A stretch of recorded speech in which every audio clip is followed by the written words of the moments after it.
Cel mai important lucru și care m-a ajutat și pe mine să-mi duc diabetul în remisie a fost automonitorizarea.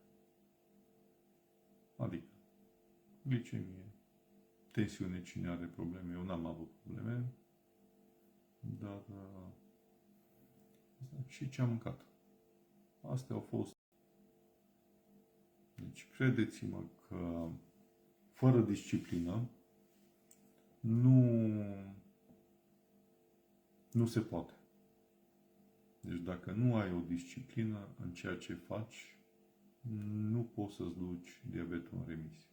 Faptul că nu ești disciplinat cu ceea ce faci, cu ceea ce mănânci, dacă nu-ți respecti un program, dacă nu faci ceea ce este necesar pentru a-ți duce diabetul în remisie, nici nu are rost să te apuci.